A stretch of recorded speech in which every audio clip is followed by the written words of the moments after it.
దానికి 7:30 ప్రాంతానికి మన నల్గొండకు వస్తాడు.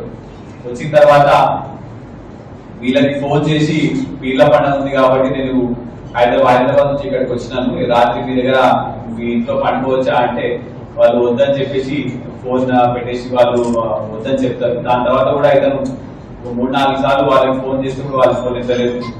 అయితే ఇతను ఆ ఇంటి నుంచి గోడ దూకి రాత్రి సుమారు 1:30-2 టైంకి ఆ ఇంటి బయట వెయిట్ చేస్తారు.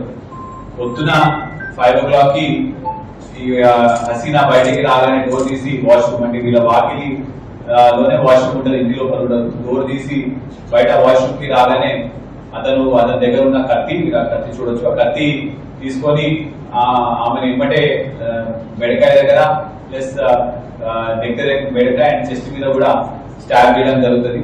అయితే ఈమె బంగారం అంతా కూడా ఆమె డ్రెస్ లో పెట్టుకుంటుందని చెప్పేసి డ్రెస్ ఎత్తుకే డ్రెస్ లో ఏం దొరకదు. అయితే మళ్ళీ ఇంటి లోపలికి వెళ్లే సమయానికి అదే సమయానికి వాళ్ళ ఆయన కూడా బయటికి వచ్చేసారు.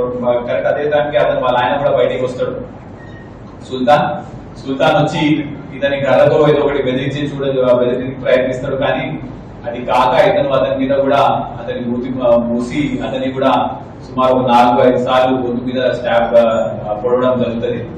ఈ గొడవ అంతా వినేటప్పుడు ఆ పిల్లగాడు ముజమ్మిల్ లేచి ఇంకా నిద్రలోనే బయటకు వచ్చే లోపల అతను చూసి వాళ్ళ అమ్మా నాన్న ఇద్దరు చంపేసిందని చెప్పేసి అతని దగ్గర ఉన్న ఒక రాడ్ లాంటిది తీసుకొని వచ్చి వీళ్ళిద్దరి మధ్యలో కూడా ఘర్షణ నడుస్తుంది.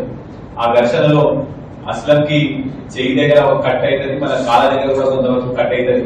కానీ ఆయన ముజమ్మిల్ ఇంకా చిన్న పిల్లడు కాబట్టి అతన్ని ఓవర్ పవర్ చేసి ముజమ్మిల్ని గొంతు పోసి అతన్ని కూడా మెడకాయ దగ్గర స్టాబ్ చేయడం జరుగుతుంది. ఇదంతా అవడం కూడా పాప అపూరా ఆమె ఇంట్లో నుంచి చూసింది. ఇప్పుడు నేను ఈ అమ్మాయిని వదిలేస్తే మళ్ళీ ఈ అమ్మాయి సాక్ష్యం చెప్తే నేను ఇస్తా అని చెప్పేసి ఇతను మళ్ళీ ఇంటికి వెళ్ళి ఆ అమ్మాయి బెడ్ కింద దాచుకుంటే నిర్దాక్షణంగా అమ్మాయిని బెడ్ కింద నుంచి దాగి మళ్ళీ ఆ అమ్మాయి గొంతు కోసి ఆ అమ్మాయి కూడా చెప్పడం జరిగింది. ఇదంతా అయిపోయిన తర్వాత మళ్ళీ ఇంట్లో బంగారం ఇంకా డబ్బులు ఎక్కడ ఉన్నాయి, ఆస్తిపత్రాలు ఎక్కడ ఉన్నాయి కూడా వెతుక్కొని అతను మళ్ళీ అవన్నీ తీసుకుని మళ్ళీ బయటికి వాళ్ళ ఇంట్లో ఉన్న తాళాన్ని చూసుకొని ఆ తాళం వేసి అతను అక్కడ నుంచి పారిపోవడం జరుగుతుంది.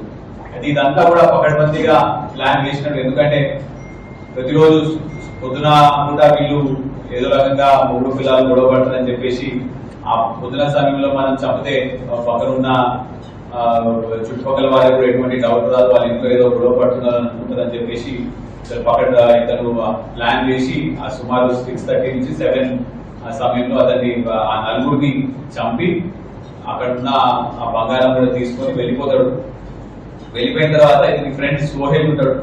సోహెల్ కి కూడా ఇతను ఇట్లా చంపినా అని చెప్పి బంగారం అంతా కూడా మనం మార్చి దాని డబ్బులు తీసుకోవాలని చెప్పేసి అతనితో వాళ్ళిద్దరు కూడా కలిసి బంగారాన్ని మార్చి మళ్ళీ డబ్బులు తీసుకుంటారు. ఇప్పుడు మనము సోహెల్ ఈ అస్లాం దగ్గర నుంచి ఈ కత్తి ప్లస్ ఆ రక్త పడుగు బట్టలు, ఈ బట్టలన్నీ కూడా అవుట్స్కట్స్ లో పడేస్తారు. ఈ బట్టలు కూడా మనం రికవర్ చేయడం జరిగింది. అదేవిధంగా ఈ బంగారం కూడా రికవర్ చేయడం జరిగింది. ఆ తబసుం దగ్గర నుంచి ఈ ఆస్తి పత్రాలు, బ్యాంక్ ఎఫ్డి ఇవన్నీ కూడా మనము రికవర్ చేయడం జరిగింది. ఇదంతా కూడా మళ్ళీ వీళ్ళు ఏదో రకంగా నలుగురు కూడా చనిపోతే నింద మొత్తం వాళ్ళ కూతురు మీదకి వస్తుంది, మేము ఎలాగో బయటపడిపోతాం అని చెప్పి కూడా వాళ్ళ ఆ కోణంలో కూడా ఆలోచించుకొని ఇదంతా మర్డర్ వాళ్ళు ప్లాన్ చేసి డబ్బుల కోసం ఈ నలుగురు ఫ్యామిలీ మెంబర్స్ ని కూడా చంపడం జరిగింది.